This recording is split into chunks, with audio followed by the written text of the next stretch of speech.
සමහර රජයේ තීන්දුව තියෙනවා ඒවා යම් කොටසක් විරුද්ධ වුණත් ක්‍රියාත්මක කරන්න පුළුවන් එකේ ගැටලුවක් නැහැ. උදාහරණයක් ඇටියට යම් තැනකට පාරක් හදනවා කීප දෙනෙක් විරුද්ධ වෙනවා. නමුත් මහජන සුබසිද්ධිය වෙනුවෙන් රජය ඒක කරනවා. සමහර තැනක ගඟ කරා පාලමක් හදන්න ගියාම ඒ ගඟේ ඔරුපාරු වලින් ජීවත් වෙච්ච ජනතාවක් යම් කොටසක් විරුද්ධ වෙන්න පුළුවන්. එහෙම වෙලා තිබෙනවානේ. හැබැයි මහජන සුබසිද්ධිය වෙනුවෙන් බහුතරයක සුබසිද්ධිය වෙනුවෙන් අපි තීන්දුව ගන්නවා. නමුත් චතුර අධ්‍යාපනය කියලා කියන්නේ අපි ගන්නා ප්‍රතිපත්තිමය තීන්දුවක් විසින් යන වන් වේ එකක් නෙවෙයි. මොකද අදේ අධ්‍යාපනයට මේ රටේ දෙමව්පියෝ, ගුරුවරු, දරුවෝ සියලු දෙනා සම්බන්ධයි. කුමන හෝ කාරණාවක් මත යම් දේශපාලන කණ්ඩායමක වෙනත් කණ්ඩායමක විකෘති සහගත අසත්‍ය තොරතුරු මත හෝ යම් සුළු දෙමව්පිය කණ්ඩායමක් හෝ මේ අධ්‍යාපන ප්‍රතිසංස්කරණ පිළිබඳව අවිශ්වාසයක් හදාගෙන ඉන්නවා නම් ඒ කණ්ඩායම කොතරම් කුඩා වුණත් ඒක ජනගහනයේ 1%ද 1.5%ද 2ද කියන එක අදාළ වෙන්නේ නැහැ. අධ්‍යාපන සංස්කරණයක් කිරීමේදී අපි රජයක් හැටියට ඒ ගැන සැලකිලිමත් වෙනවා. ඒ නිසා මේ මාස ගාන අපි මේක ඉදිරියට තල්ලු කරේ වෙන මොකුත් නිසා නෙවෙයි.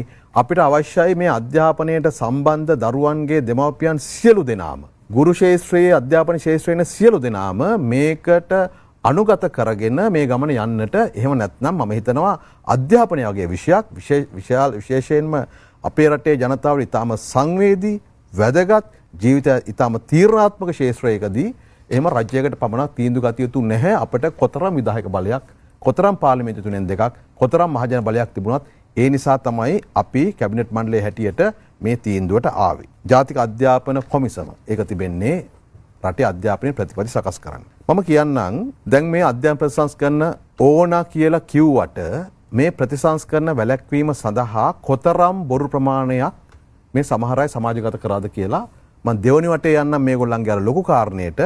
දැන් රෝහිණී කවිරත්න අපේ බුද්ධික පත්‍ර මන්ත්‍රීතුමාලගේ පක්ෂේ මන්ත්‍රීතුමිය පාර්ලිමේන්තුවේ මාධ්‍ය සාකච්ඡාවක් තියලා කියනවා මේ ඉංග්‍රීසි පොත විතරක් නෙවෙයි 6 ශ්‍රේණියේ බුද්ධ ධර්මයේ පොතේ ධර්ම චක්‍රයත් වැරදිට දාලා තියෙන කියලා. විපක්ෂ நாயකත් කිව්වා.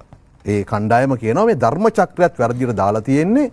එතකොට දැන් බලන්න මේ බුද්ධ ආගමත් හරියට උගන්වන්නේ නැහැ දරුවන්ට. මේ රටේ බුද්ධ ආගම විනාශ කරනවා, මේ බෞද්ධ ආගම නැති කරන්න තමයි රජය කටයුතු කරන්නේ වගේ මහා බිල්ලෙක් හදන්න හැදුවා මේ ධර්ම චක්‍රය පදනම් කරගෙන. චතුර අපි එකින් එක කතා කළොත් එහෙම මේ ධර්ම චක්‍රය කාරණේදී මේ තිබෙන්නේ මගේ ළඟ 2024 8/29 සංක්ෂිප්ත ත්‍රිපිටක ග්‍රන්ථ සම්පාදක මණ්ඩලය බුද්ධ ශාසන අමාත්‍යාංශය ඒ කාලේ බෞද්ධ කරු දෙපාර්තමේන්තුව මේ ධර්ම චක්‍ර සම්බන්ධයෙන් ඇතිවෙච්ච ප්‍රශ්නය 2023-24 කාලෙදී निराकරණය කරගත්තේ සංක්ෂිප්ත මේ ත්‍රිපිටක ග්‍රන්ථ සම්පාදක මණ්ඩලය හරහා. ඒක නියෝජනය කරන්නේ කවුද?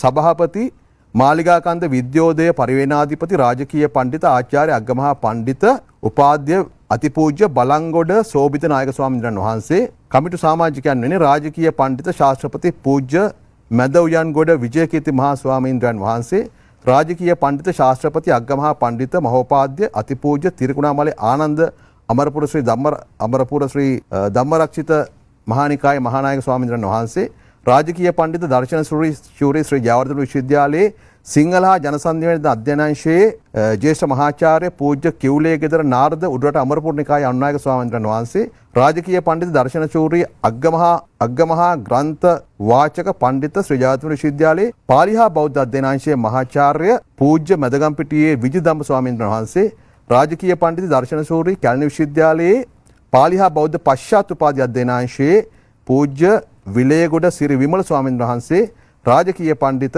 කොළඹ මාලිගාකන්ද විද්‍යෝදය පරිවේනේ ආචාර්ය පූජ්‍ය වල්පොල සිරි පීරත්න ස්වාමීන් වහන්සේ කියන අපි හඳුන්වහන්සලා තමයි මේ ත්‍රිපිටක ග්‍රන්ථ සම්පාදක මණ්ඩලයෙන් උන්වහන්සලා කියන්නේ මොකද්ද? උන්වහන්සලා කියනවා සංසරණය වන ධර්මචක්‍ර ප්‍රභේද අතර ආර්ය අෂ්ටාංගික මාර්ගයේ සංකේත වන අර 8ක් සහිත ධර්මචක්‍රය. ධම්මචක්කප්පවත්තන සූත්‍රයේ එන අර 12ක් සහිත ධර්මචක්‍රය.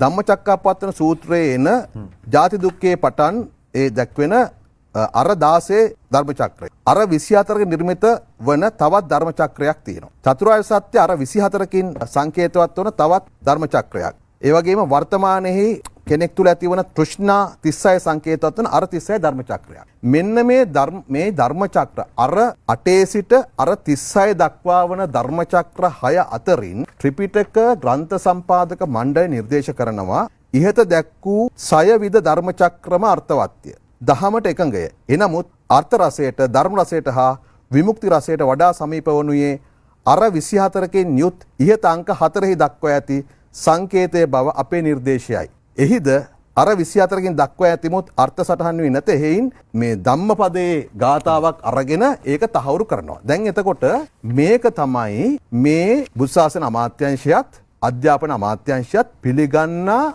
අර 24ක් සහිත ධර්ම චක්‍රය. ඉතින් 2011 පැවැත්වුණු 2600 වෙනි සම්බුද්ධ ජයන්තියේදී භාවිතා කරපු ධර්ම චක්‍රයක් මේ අර 24ක් සහිත ධර්ම චක්‍රය. මේ තියෙන්නේ එකෙන් ගහපු කාසි. ඒ කාසි වල දාලා තියෙන ධර්ම චක්‍රය අර 24යි.